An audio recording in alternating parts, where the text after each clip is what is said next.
Hello guys, welcome back to my YouTube channel Brain Bash Hub. And guys, in this video we will going to talk about unit 3 in operating system, which is CPU scheduling plus process management. तो ये हमारी जो unit है इसके ये numerical based भी है और थ्योरेटिकल भी है. ठीक है, तो मैंने दोनों ही मतलब न्यूमेरिकल मैंने सिंगल वीडियोस डाले हैं एंड थ्योरेटिकल में इसमें आपको एक्सप्लेन करूंगी कि आपको कैसे लिखना है. ओके, अगर न्यूमेरिकल आता भी है तो आप अगर थोड़ा सा थ्योरेटिकल भी लिख देंगे तो आपको बहुत अच्छे मार्क्स मिल जाएंगे. ठीक है, तो स्टार्ट करते हैं हम.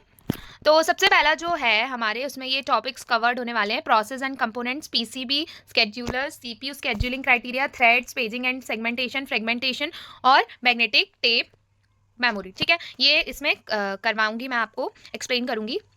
सबसे पहला जो आता है वो होता है प्रोसेस क्या होती है. ठीक है, तो प्रोसेस क्या होती है? एक प्रोग्राम को जब हम एग्जीक्यूट करते हैं, ठीक है, उसको जब रन करते हैं तो हम कुछ प्रोसेस रहती हैं उसमें, जैसे कि हम एल्गोरिदम 1 बाय 1 चीज़ें करते हैं. एल्गोरिदम भी हमने पढ़ा है, 1 बाय 1 चीज़ें होती हैं. वही हमारी क्या होती है, प्रोसेस का मतलब होता है. ठीक है, जैसे हमें अगर चाय बनानी है तो हम एक प्रोसेस फॉलो करते हैं ना कि मतलब यहाँ से चाय के लिए पहले हमें कुछ बर्तन चाहिए, फिर हमें पानी कहाँ है, फिर चाय पत्ती, शक्कर, ये सब हमें ज़रूरत होती है.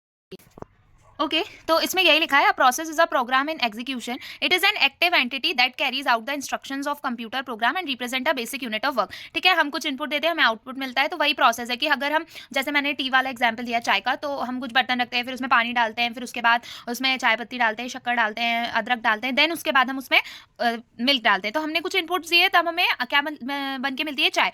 ठीक है, तो अब हमने उसमें जैसे क्या क्या यूज़ किया वो हम इसमें बताते हैं. ठीक है, तो जैसे हमने उसमें चाय पत्ती यूज़ करी थी एंड ये सब यूज़ किया था, तो इसमें हम क्या बता रहे हैं, इसमें भी जैसे कि प्रोग्राम को कोड होना चाहिए कुछ. ठीक है, कि हमें पता होना चाहिए पहले कि चाय कैसे बनी, फिर उसके बाद कुछ डेटा होना चाहिए उसमें डालने के लिए, है ना, वेरिएबल, कांस्टेंट. जैसे कि हमें क्या चाहिए थी? चाय पत्ती, शक्कर. स्टैक होना चाहिए, temporary memory, area, functions, parameters, local variable, heap होना चाहिए और पीसीबी होनी चाहिए. ठीक है, ये क्या होता है हमारा प्रोजेक्ट कंट्रोल ब्लॉक, जिसके बारे में हम आगे डिस्कस करेंगे. तो ये आपके थे प्रोसेस एंड इट्स कंपोनेंट. ठीक है, ये बहुत बेसिक सा क्वेश्चन है, स्टार्टिंग है इसकी, आ सकता है वैसे, मतलब एक बार आया भी है, तो अगर आप इसे देख लेंगे एक बार तो अच्छा होगा. ठीक है, नाउ नेक्स्ट हम आते हैं पीसीबी पे. पीसीबी क्या होता है? PCB is a data structure maintain by a operating system for every process. ठीक है, सारी प्रोसेस को रन कराने के लिए एक स्ट्रक्चर मेंटेन किया है कि कैसे जो हमारी प्रोसेस है वो रन करेगी. ठीक है, it contains the information needed to manage and control the process. ये क्या कंट्रोल करती है कि प्रोसेस कैसे मैनेज होके कैसे होगी, कंट्रोल होके मैनेज होके हम कैसे प्रोसेस रन करवाएंगे. ठीक है, तो पीसीबी में हमें ये बताते हैं. नाउ इसमें कुछ चीज़ें होती हैं, इसके भी कुछ कंपोनेंट्स होते हैं. ठीक है, तो सबसे पहला होता है हमारा प्रोसेस आईडी. जैसे कि मेरे को किसी बच्चे को कॉल करना है किसी क्लास से. ठीक है, तो मैं क्या करूँगी, उस बच्चे का यूनिक आइडेंटिफिकेशन ढूंढूंगी. वो क्या होगा? उसका एनरोलमेंट नंबर. तो वो एनरोलमेंट नंबर मेरी हेल्प करेगा. ठीक, ओके, फिर उसके बाद नेक्स्ट देखते हैं प्रोसेस स्टेट. प्रोसेस स्टेट देखनी पड़ती है कि अभी वो किस स्टेट में है. स्टेट या तो रेडी भी हो सकती है, रनिंग भी हो सकती है, वेटिंग भी हो सकती है, और या तो टर्मिनेट भी हो सकती है. उसका प्रोग्राम काउंटर क्या हेल्प करेगा? एड्रेस बताएगा हमें. नेक्स्ट इंस्ट्रक्शन का जो प्रोसेस में एग्जीक्यूट होने वाली है उसका क्या बताएगा हमें? एड्रेस बताएगा. नेक्स्ट है CPU register information. Values that must be save restored when the process is switch. ठीक है, रजिस्टर से मतलब समझ रहे हैं कि प्रोसेस जब स्विच हो रही होगी तो उसकी वैल्यू स्टोर करके रखेगा. सीपीयू स्केड्यूलिंग इन्फॉर्मेशन में क्या बताएगा? एक प्रोसेस प्रायोरिटी, मतलब जिसको प्रायोरिटी ज़्यादा मिल रही है स्केड्यूलिंग क्यू में, उसको मतलब पैरामीटर्स देगा वो. ठीक है, इन्फॉर्मेशन देगा और डिसाइड करेगा कि कौन सी प्रोसेस रन करेगी पहले. जैसे कि मैंने आपको न्यूमेरिकल्स में समझाया है, प्रोसेस रन हो रही है, उसके अलग अलग एल्गोरिदम्स हैं, वही होता है हमारा सीपीयू स्केड्यूलिंग एल्गोरिदम्स और सीपीयू स्केड्यूलिंग इन्फॉर्मेशन. ओके, फिर उसके बाद नेक्स्ट है हमारा memory management information. Okay, memory management information में क्या होता है कि ये हमें मेमोरी मैनेजमेंट का जो डेटा रहता है वो इन्फॉर्मेशन बताता है कि बेस और लिमिट रजिस्टर के सेगमेंट टेबल और पेज टेबल कहाँ है. ओके, तो मेमोरी है तो मेमोरी बताएगा कि कहाँ स्टोर करें वो सब डेटा हमारा. ओके, फिर उसके बाद हमारी आती है accounting information. CPU time use, time limits, job account information etcetera. Accounting information से समझना है कि ये हमें बताता है अमाउंट ऑफ सीपीयू का मतलब इन्फॉर्मेशन कितनी सीपीयू स्टोर कर रहा है, और एक रियल टाइम में और एक टाइम लिमिट बताता है हमें. ठीक है, फिर हमारे नेक्स्ट आता है IO status information. IO status क्या बताता है कि आईओ डिवाइसेस कौन सी प्रोसेस चला रहे हैं. ओके, सो ये था हमारा पीसीबी. ओके तो आपको क्या याद रखना है, आइडेंटिटी ढूंढेंगे। जैसे कि मैं बच्चे को ढूंढने जा रही हूँ तो आइडेंटिटी, फिर मैं देखूंगी स्टेट उसका कि इनरोलमेंट नंबर से मैं गई उसके पास बुलाने उसको, पर मैंने उसको देखा कि क्या वो अभी कौन सी स्टेट में है, कि वो क्लास में बैठा है, कि वो मतलब वॉशरूम गया है, कि वो अभी उसका लेक्चर चल रहा है, कि वो अभी प्रैक्टिकल दे रहा है, कि वो एग्जामिनेशन रूम में है, या वो चलने के लिए रेडी है, तो मैं वो चेक करूंगी। फिर मैं उसे नेक्स्ट इंस्ट्रक्शन दूंगी कि तुम्हें यहाँ जाना है, ठीक है। फिर उसके बाद मैं उसे सीपीयू डेटा प्रोवाइड करूंगी कि तुम्हें ये काम करना है और इतने इतने समय में करना है, तो मैं उसको स्केड्यूलिंग दूंगी। ओके कि तुम्हें प्रिंसिपल मैम के रूम में जाना है, पहले मैंने इंस्ट्रक्शन दिया, फिर मैंने उसे बताया कि तुम्हें ये डेटा, ये डायरी उनको दे के आनी है, और फिर मैंने उसे बताया कि कितने समय में तुम्हें दे के आनी है। ओके जैसे कि प्रोसेस अभी रेडी स्टेट में मतलब नहीं है, अगर वो वेट करा रही है, तो हम क्या करेंगे, उसे बताएंगे कि ठीक है अभी मत जाओ तुम, लेकिन तुम हाफ एन आवर में ये दे के आना प्रिंसिपल मैम को। ओके फिर वो जाएगा और वो मैम को दे के आएगा, तो मेमोरी में क्या करा देगा, स्टोर करा देगा। और उसने अकाउंटिंग चेक करेंगे कि हाँ उसने अपने टाइम लिमिट में वो काम कर दिया, वो इन्फॉर्मेशन उधर तक, जॉब इन्फॉर्मेशन या अकाउंट इन्फॉर्मेशन, जैसे कि अकाउंट के बारे में है तो अकाउंट की इन्फॉर्मेशन थी वो डायरी में लिखी थी, वो जो कि उसने पहुंचा दी। ओके फिर उसके बाद हम चेक करेंगे कि क्या उसने कुछ इनपुट आउटपुट यूज किया जाने के लिए, क्या उसने कोई लिफ्ट यूज करी, कोई स्टेयर्स यूज करी, ये हमारा होगा पूरा पीसीबी। ये एक एग्जाम्पल, बहुत अच्छा एग्जाम्पल दिया है मैंने, जिससे कि आपको पीसीबी याद रहेगी। तो आप ये पीसीबी का एग्जाम्पल मत भूलिएगा, और यही एग्जाम में ऐसे ही याद करके, और पूरे इसके जो कंपोनेंट्स हैं, ये जो मतलब इंफॉर्मेशंस हैं ये लिख के आइएगा। प्लस इसका एक डायग्राम भी होता है, उसको भी बना के आइएगा। यही इसका डायग्राम ऐसा ही होता है, पहले प्रोसेस स्टेट आती है, फिर प्रोसेस नंबर आता है, फिर ऐसा होता है, ठीक है। ओके तो प्रोसेस स्टेट आती है इधर, इधर आता है प्रोसेस नंबर, प्रोसेस नंबर, फिर आता है प्रोग्राम काउंटर, फिर आता है सीपीयू रजिस्टर, ठीक है। फिर उसके बाद आता है मेमोरी लिमिट, मेमोरी लिमिट, फिर आता है हमारा list of open files, list of open files. Okay तो ये हमारा क्या होता है, इसका पीसीबी का डायग्राम, पीसीबी का डायग्राम। ओके आपको अगर पीसीबी आता है तो आपको पीसीबी बताना है आधे पेज में कि क्या होता है पीसीबी, फिर उसके बाद आपको हाफ एन पेज में इसका डायग्राम बना देना है, एंड आपको 1.5 पेज में या 2 पेजेस में आपको इसको, जो इसके मैंने आपको ये चीज़ें बताई, process state, counter, process number, CPU scheduling, memory management, accounting information, CPU register, इन सबको आपको 2 to 3 लाइन में एक्सप्लेन कर देना है। ऑब्वियसली ये 3 पेज में आपका आंसर कंप्लीट हो जाएगा, और 3 क्या, मैं तो बोलती हूँ आपको 4 में कंप्लीट होगा ये। तो ये अगर आप जितना अच्छे से लिखेंगे ना, एक एक पॉइंट एक्सप्लेन करेंगे, दिखाएंगे कि हाँ हमने लिखा है, उतने अच्छे आपको मार्क्स मिलेंगे, ठीक है। तो ये था हमारा पीसीबी। ओके नाउ नेक्स्ट हमारा है प्रोसेस स्टेट, ठीक है। प्रोसेस स्टेट में क्या बताता है हमारा, प्रोसेस स्टेट हमें बताता है कि प्रोसेस अभी कौन से स्टेट में है, स्टेट हमारी चेंज होती रहती है। ओके तो ये हमें क्या बताता है कि प्रोसेस अभी हमारी कौन से स्टेट में है और कौन सी सीरीज से वो चल रही है प्रोसेस हमारी, ठीक है। ओके तो ये एक प्रोसेस, एक पार्ट होता है, करंट एक्टिविटी कौन सी परफॉर्म कर रही है वो बताती है। इसमें ना ये जितनी भी स्टेट्स है, ये इसमें होती है न्यू, रेडी, रनिंग, टर्मिनेटिंग और वेटिंग। न्यू, रेडी, वेटिंग करना है तो वेटिंग, या रनिंग डायरेक्ट, और फिर टर्मिनेटिंग।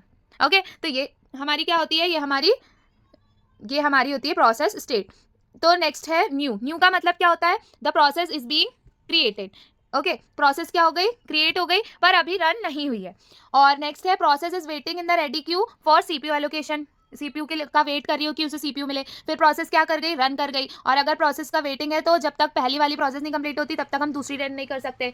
ओके फिर नेक्स्ट है हमारा टर्मिनेशन। तो टर्मिनेशन क्या है कि प्रोसेस को फिनिश करने के लिए, जब फिनिश हो जाती है और फिर उसको सीपीयू सिस्टम से बाहर निकालने के लिए टर्मिनेशन होता है, ठीक। ओके तो ये टिपिकल ट्रांजिशन, ये आप देख लीजिए, इसमें क्या होता है, न्यू, न्यू से स्टार्ट करते हैं, हाँ रेडी रहता है, रेडी रहता है तो रनिंग कराई जाती है। ओके तो रनिंग अगर नहीं मिल पाती उसको सीपीयू, तो वो क्या करता है, वेट करता है, वेट करने के बाद वो लास्ट में टर्मिनेट हो जाता है। मतलब फिर से अगर वेटिंग रहती है तो फिर से वो रेडी करता है उसको, और फिर जो पहले वाली प्रोसेस है वो कंप्लीट होती है, फिर रन होता है, फिर टर्मिनेट होता है। और अगर वेटिंग नहीं करनी तो डायरेक्ट रन होकर टर्मिनेट हो जाएगा। तो यही हमारा था process states. Okay states new में आप लिख लेंगे, प्रोसेस क्रिएट करी जाती है, रेडी में लिख देंगे कि हम असाइन करते हैं प्रोसेसर, रनिंग में हम क्या कर देते हैं, इंस्ट्रक्शन दे देते हैं, और हमारी प्रोसेस क्या हो जाती है, टर्मिनेट हो जाती है। लेकिन फिर उसके बाद एक वेटिंग भी होता है, अगर उसको सीपीयू नई प्रोसेसर नहीं मिलता है तो वो क्या करता है, उसको वेट करना पड़ता है जब तक उसको पहले वाले जो है उसका कंप्लीशन ना हो जाए। फिर उसके बाद लास्ट में जब एग्जीक्यूशन कंप्लीट हो जाता है तो हमारी पीसीबी मतलब सॉरी प्रोसेस स्टेट कंप्लीट हो जाती है। यही हमारा होता है process state, process state. Okay ये आपको पूरा याद रखना है। इसको भी आपको कैसे लिख के आना है, पहले आपको थोड़ा सा बताना है इसको कि ये क्या होता है। ओके सो मैंने जैसे प्रोसेस में बताया वो पहले लिख दीजिए, फिर ये लिख दीजिए कि प्रोसेस के स्टेट्स का मतलब क्या होता है, फिर उसके बाद आप ये लिख दीजिए कि इसमें ये स्टेट्स होती है, इसका डायग्राम बना दीजिए मस्त सा, फिर उसके बाद आप ये लिख दीजिए कि इनका मतलब क्या होता है। इसको थोड़ा सा बढ़ा के भी लिख सकते हैं। तो ये भी हमारा थ्री टू और 4 मार्क्स मतलब 4 पेजेस में हमारा आराम से कंप्लीट हो जाएगा क्वेश्चन। फिर नेक्स्ट आते हैं हमारे स्केड्यूलर्स पे। ओके ये भी एक इंपॉर्टेंट टर्म होने वाला है यूनिट 3 का। स्केड्यूलर होती है शॉर्ट टर्म, लॉन्ग टर्म और मिडिल टर्म, मीडियम टर्म। ठीक है, तो इसमें क्या होता है, शॉर्ट टर्म स्केड्यूलर में को हम सीपीयू स्केड्यूलर भी बोलते हैं, जो कि प्रोसेस रेडी क्यू से निकाल के और उसको एलोकेट करता है सीपीयू में। मैनी प्रोसेस में भी waiting in the ready queue, बहुत सारी प्रोसेस क्या कर रही होती है, वेटिंग कर रही होती है। तो वो क्या करता है, स्केड्यूलर सिलेक्ट करता है एक प्रोसेस को और अकॉर्डिंगली उसको स्केड्यूल करता है। ठीक है, फिर नेक्स्ट है हमारा सिलेक्टेड प्रोसेस को रन होना पड़ता है सीपीयू में, और जब वो फिनिश हो जाती है तो इनपुट आउटपुट अनदर प्रोसेस को सिलेक्ट कर लेता है। ठीक है, रेडी क्यू से उसने निकाली, उसने दिया कि हाँ तुम्हें रन होना है, वो रन हुई सिलेक्टेड प्रोसेस, फिर जब वो खत्म हो गई तो उसको क्या करा, फिर दूसरी प्रोसेस का नंबर आ गया। इसके जो अप्रोचेज हैं वो है एफसीएफएस, राउंड रॉबिन और एसजीएफ और एंड प्रायोरिटी बेस्ड मेथड्स। ये इसके क्या है, शॉर्ट टर्म स्केड्यूलर के अप्रोचेज। इसमें बताना है कि सीपीयू मतलब शॉर्ट टर्म स्केड्यूलर क्यों यूज होता है। तो अ CPU can execute only the currently selected process at a time. The scheduler therefore help OS use the CPU efficiently and decide Fairlie with ready process should run next. जैसे हम पानी पूरी खाने जाते हैं तो हम क्या सोचते हैं कि हमें मिल जाए पहले यार, हमसे शुरू क्यों नहीं है। तो इसमें फिर मतलब अगर मैं कहीं से भी बीच में से शुरू कर दूँ, जैसे पानी पूरी वाले भैया बीच में से शुरू करते, तो आपको ये नहीं लगेगा कि हमें क्यों नहीं दी, उनको देने लगे। तो हमें इसलिए वो क्या करते हैं, एक साइड से स्टार्ट करते हैं, या तो लेफ्ट से या तो राइट से, सबको एक एक देते हैं एक ही टाइम में। तो ये इससे क्या होता है, कोई भी म्यूचुअल एक्सक्लूजन नहीं होता, किसी में लड़ाइयाँ नहीं होती और ना उनको कोई कुछ बोलता है। तो इससे क्या होता है, ये हमारी प्रोसेस एफिशिएंटली वर्क करे, इसलिए इसका यूज किया जाता है। नाउ नेक्स्ट आते हैं मीडियम टर्म स्केड्यूलर में। मीडियम टर्म स्केड्यूलर वर्क्स होता है पॉज और रेज्यूम मैनेजर में। यहाँ पर होल्ड और वेट का ज़्यादा रहता है। ठीक है, जैसे कि टेम्परली प्रोसेस को रिमूव कर दिया जाता है मेन मेमोरी से और फिर उससे वापस ले आया जाता है। जब मेमोरी फुल हो जाती है तब इसका ज़्यादा यूज़ किया जाता है। प्रोसेस में भी सस्पेंडेड टू सेकेंडरी स्टोरेज में भेज दी जाती है, जिससे कि बाद में इसका यूज़ किया। The process can be brought, इससे हम मीडियम टर्म में क्या करते हैं, प्रोसेस को अगर रिमूव कर देते हैं तो हम वापस ला भी सकते हैं। This helps control the number of process competing from memory. इससे क्या होता है कि नंबर ऑफ प्रोसेस जो रन हो रही होती हैं वो मेमोरी से कंपीट कर पाती हैं। ओके, फिर लॉन्ग टर्म स्केड्यूलर पे आते हैं। Long term scheduler manages overall number of process in the system. Long term scheduler क्या करता है, सारी जो नंबर ऑफ प्रोसेस होती है उसको देखता है। It control degree of multi programming का ज़्यादा ये रोल प्ले करता है, क्योंकि ये मल्टीपल जो प्रोसेस रन होती है उसको देखता है, मतलब उसकी देखभाल करता है। It tries to maintain a good balance, वो सीपीयू और आईओ बॉन्ड में बहुत अच्छा बैलेंस बनाने का ट्राई करता है। लॉन्ग टर्म में एडमिट जॉब, मीडियम टर्म में सस्पेंड कर देती है या तो थोड़ी देर के लिए रोक देती है, और शॉर्ट टर्म में सिलेक्ट करती है कि कौन सी प्रोसेस। शॉर्ट टर्म में क्या करती है, सिलेक्ट करती है कौन सी प्रोसेस रन होगी। अगर फिर मीडियम टर्म में कि वो अगर ज़्यादा वेट हो रहा होगा, ओवरलोड हो रहा होगा, तो वो उसे वहाँ से रिमूव करवा देती है। और लॉन्ग टर्म में मल्टी प्रोग्रामिंग का यूज़ करके एडमिट करती है जॉब्स को। ओके, तो ये थे हमारे स्केड्यूलर। नाउ हम नेक्स्ट आते हैं हमारे वेरी इंपॉर्टेंट क्वेश्चन पे, जो कि थ्योरेटिकल कम लेकिन न्यूमेरिकल ज़्यादा पूछा जाता है। तो अगर आपको न्यूमेरिकल भी पूछा जाता है तो आप उसको न्यूमेरिकल को मेरे इसके मैं डिस्क्रिप्शन में डाल दूंगी तीनों न्यूमेरिकल की लिंक, तो आप उसको जाके देख सकते हैं और उसको आप ज़रूर देख के जाइएगा, क्योंकि अगर आप न्यूमेरिकल नहीं सॉल्व करते हैं तो आपके मार्क्स बहुत ज़्यादा कट जाएंगे, पूरे 7 मार्क्स। अगर आप न्यूमेरिकल में थ्योरी भी लेके आएंगे तो भी आपको कोई मार्क्स नहीं मिलेंगे जब तक आप न्यूमेरिकल सॉल्व नहीं करेंगे। ओके, तो आप वो समझ लेंगे ना, तो आपको पूरा हो जाएगा आपका, और 7 मार्क्स आपके बिल्कुल चुटकी बजा के आपको मिल जाएंगे कि हाँ 7 मार्क्स मिल जाएंगे। ठीक है, तो नाउ नेक्स्ट है सीपीयू स्केड्यूलिंग। ये प्रोसेस होती है कि कौन सी प्रोसेस को हमें रन करवाना है। ओके, ये हमें क्या बताती है कि कौन सी प्रोसेस को रन कराना है, सिलेक्ट करके बहुत सारी प्रोसेसेस में, जैसे कि क्या बोलते हैं, इसमें 2 टाइप्स होते हैं, preemptive and non preemptive. Okay, preemptive क्या होता है, the OS can interrupt running process and give CPU to another process. Preemptive क्या होता है, प्रीएम्प्टिव में ना एक क्वांटम ऑफ टाइम जो होता है, जैसे कि मैंने फुल्की पानीपुरी का एग्जाम्पल दिया कि 1 by 1 वो सबको देते हैं, तो कि मतलब सबको इक्वली एफिशिएंटली पानीपुरी मिले। वैसे ही प्रीएम्प्टिव में होता है कि एक क्वांटम ऑफ टाइम रहता है, वो राउंड रॉबिन में जो हम फॉलो करते हैं, राउंड रॉबिन और एसआरटीएफ में नॉन प्रीएम्प्टिव फॉलो होता है। अब आप जाके मेरे वीडियो न्यूमेरिकल जरूर देख लीजिए, क्योंकि अगर वो देख लेंगे ना तो आपको ये दोनों लिखते बनेगा और समझ भी आ जाएगा। नॉन प्रीएम्प्टिव में क्या होता है, एक बार प्रोसेस सीपीयू मिल जाता है, फिर वो हमेशा पूरी फिनिश होके जब तक वो खत्म नहीं हो जाती तब तक प्रोसेस वो पूरी डालती है उसमें। लेकिन इसमें प्रीएम्प्टिव में क्या रहता है, जितनी नंबर ऑफ प्रोसेस रहती है उतनी डलती है। नाउ नेक्स्ट है स्केड्यूलिंग स्केड्यूलिंग क्राइटेरिया। इसका क्राइटेरिया क्या होता है? CPU utilization, throughput, turn around time, waiting time, response time. जैसे हमने बताया था percentage of time the CPU is busy. बहुत सारे टाइम पे क्या रहता है, CPU का टाइम बिजी रहता है, तो उसको हमें अच्छा बनाने, मैक्सिमाइज करने के लिए हम किसका यूज़ करते हैं? CPU यूटिलाइजेशन का। थ्रूपुट पर यूनिट टाइम में कैसे प्रोसेस कंप्लीट हो रही है, वो थ्रूपुट होता है। टर्न अराउंड टाइम का ये फॉर्मूला भी मैंने उसमें बताया है कैसे यूज़ होगा। ये हमारा WT का वेटिंग टाइम का फॉर्मूला है, ठीक है, और ये रिस्पॉन्स टाइम का हमारा फॉर्मूला है। और गाइज अगर आप वो वीडियो देख लेंगे तो आपको ये तीनों समझ आ जाएंगे। और अगर CPU स्केड्यूलिंग थ्योरी में भी आई तो आप एक न्यूमेरिकल सॉल्व करके भी आएंगे एग्जाम्पल में, तब तो आपके 7 मार्क्स या 14 मार्क्स जितने भी मार्क्स का क्वेश्चन रहेगा वो आपके कहीं भी नहीं जा रहे हैं। आप मुझसे अभी लिखवा लीजिए, ओके। और फिर ये आप सारी वन शॉट ना सारी यूनिट्स की देख लीजिए, आपको बहुत ज़्यादा हेल्पफुल रहेगी। क्वेश्चंस बहुत मैक्सिमम ऑफ द क्वेश्चन इन्हीं से आएंगे, आप ये मुझसे गारंटी ले लीजिए अभी, ओके। सो मतलब मैक्सिमम ऑफ क्वेश्चंस आएंगे, ये नहीं बोल रही हूँ कि पूरा ही आ जाएगा, पर हाँ आएगा, इसमें से ही आएगा। और मैंने अभी तक जितना भी मेरा एक्सपीरियंस से बता रही हूँ कि मैंने जितने भी अभी वन शॉट बनाए हैं, वन शॉट या वीडियोज़ जितने भी डाले हैं उसमें से आया है। भले ही अभी ज़्यादा व्यूज़ नहीं है उनमें, लेकिन फिर भी मैं अगर बताऊँ तो हाँ वो आया है। और ये आपकी मिस्टेक होगी अगर आप सब्सक्राइब करके और नोटिफिकेशन नहीं लेंगे, क्योंकि आने वाले एग्जाम्स की भी मैं वीडियोस डालूंगी, तो अगर नोटिफिकेशन रहेगा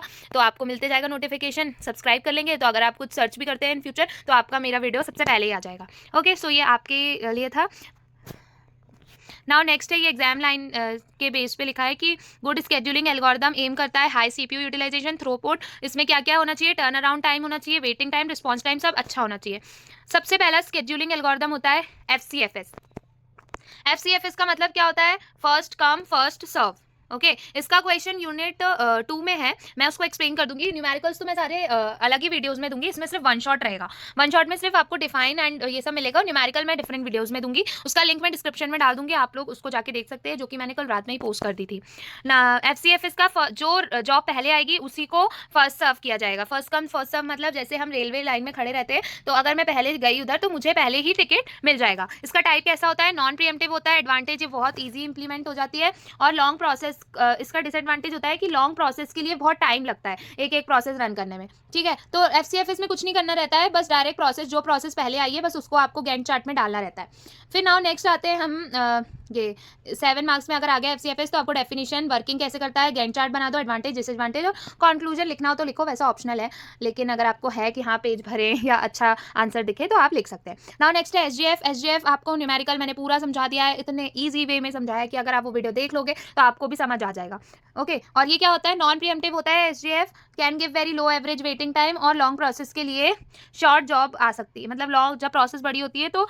कम जॉब आती है और लॉन्ग टाइम, बहुत टाइम लगता है, ओके। SGF में ये था। और फिर राउंड रॉबिन में क्या है? राउंड रॉबिन भी मैंने बहुत अच्छे से समझाया है, उसमें बस टाइम क्वांटम फॉलो होता है, तीनों क्वेश्चन मिलते जुलते हैं। अगर आप एक देख लेंगे ना, आपको दूसरा अपने आप ही बोलेंगे कि हाँ बस छोटे छोटे चेंजेस है कहीं कहीं पर, तो वो आपको वीडियो देख के खुद ही समझ आ जाएगा कि कहाँ चेंजेस है। ये भी हमारा कैसा टाइप होता है? प्रीएम्प्टिव। क्यों? क्योंकि इसमें टाइम क्वांटम दिया है कि अगर पानीपुरी वाले भैया एक ही फुल्की देंगे एक टाइम पे तो हाँ एक ही देनी है। अगर उसमें टाइम क्वांटम दिया रहता है, टाइम क्वांटम हमें 2, 1, 0, 3 कुछ भी दिया रहेगा, उस हिसाब से हमें सॉल्व करना है, ओके। इसमें एक मिसिंग है SRTF।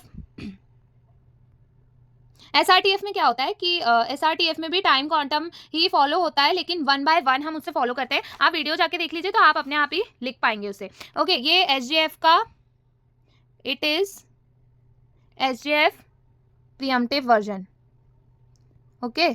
SGF का ये कौन सा वर्जन होता है? प्रीएम्प्टिव वर्जन होता है। वो SGF क्या होता है हमारा? नॉन प्रीएम्प्टिव होता है। और जो SRTF है, शॉर्टेस्ट रिमेनिंग टाइम फर्स्ट, वो क्या होता है हमारा? Pre-emptive version. राउंड रॉबिन भी प्रीएम्प्टिव वर्जन ही होता है हमारा। प्रीएम्प्टिव वर्जन ऐसे आपको ये लिखना है अगर आ गया तो। नाउ नेक्स्ट है हमारा थ्रेड। थ्रेड क्या होता है?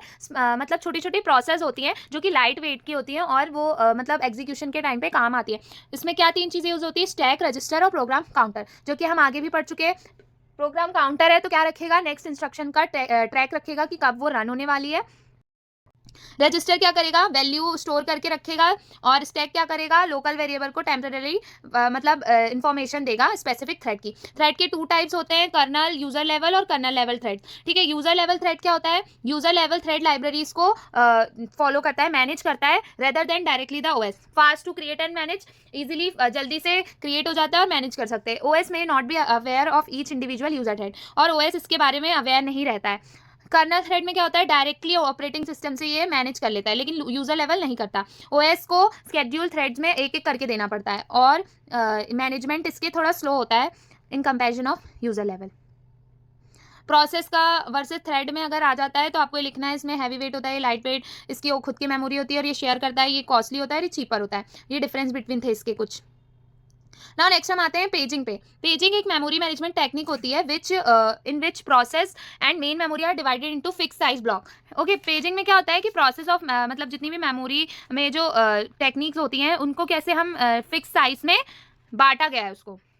एक मतलब प्रोसेस के जो पेजेस होते हैं उनको मतलब इक्वल साइज में, फिक्स साइज में, फिक्स ब्लॉक्स में बांटा गया है। प्रोसेस ब्लॉक को हम क्या कहते हैं, पेजेस, और मेन मेमोरी को क्या कहते हैं, फ्रेम। जैसे कि ये पेज 1, पेज 2, पेज 3, पेज 4, और ये मेन मेमोरी में हमारी क्या है, frames. Okay, a process does not need to be stored as one continuous block in main memory. Process को हम स्टोर्ड नहीं मतलब होना ज़रूरी नहीं रहता एक कंटिन्यूस ब्लॉक के मेन मेमोरी में। Pages can be placed into available frames. Pages को कहाँ स्टोर करते हैं हम, अवेलेबल फ्रेम्स में। Page table keeps track of which page is stored in which frame. Page table को हम ट्रैक करते हैं कि कौन सा पेज कौन से फ्रेम में डालेंगे। CPU MMU uses this mapping to locate data instruction. CPU और मेमोरी मैनेजमेंट यूनिट ये दोनों यूज़ करे जाते हैं कि कहाँ पर डेटा स्टोर होगा। इसके एडवांटेज हैं कुछ ये। ओके, ये 3-4 एडवांटेजेस हैं, आप देख लीजिएगा। एक एग्जांपल है, think a book split into equal size pages and a shelf split into a equal size slot. ठीक है, जैसे कि पेजेस इक्वल साइज होते हैं हमारे नोटबुक के, और हमें जहाँ रखना है शेल्फ जो है वो भी हमारी इक्वल फ्रेम्स की स्लॉट की होती है। Any book page can be placed in available slot which while a table records were each page is stored. कोई भी बुक का पेज हम कहीं भी अवेलेबल स्लॉट में रख सकते हैं, लेकिन जो टेबल का रिकॉर्ड होता है वो कहीं भी नहीं रखा जा सकता।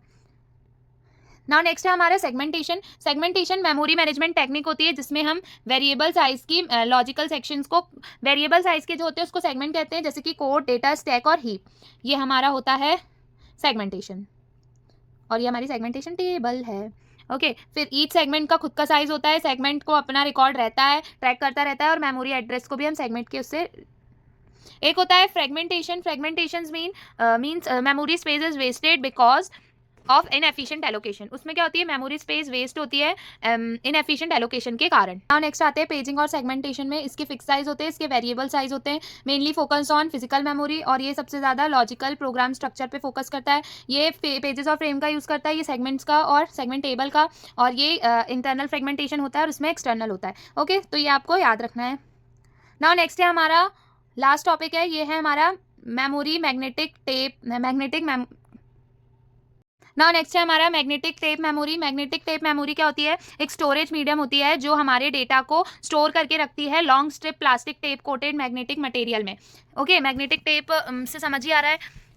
तो ये सबसे ज़्यादा यूज़ होती है लार्ज कैपेसिटी स्टोरेज के लिए, और बैकअप के लिए भी हम इसे यूज़ करते हैं। इसमें होता है मैग्नेटिक टेप, हमने पढ़ा है सेकेंडरी मेमोरी में, है ना, एग्जाम्पल होता है ना उसका। तो ये इसके क्या होते हैं, सिक्वेंशियल एक्सेस, बैकअप, आर्काइविंग और यूज़र, ये इसके कुछ फैक्टर्स होते हैं, पर्पस होते हैं, और ये इसके एडवांटेज डिसएडवांटेज होते हैं।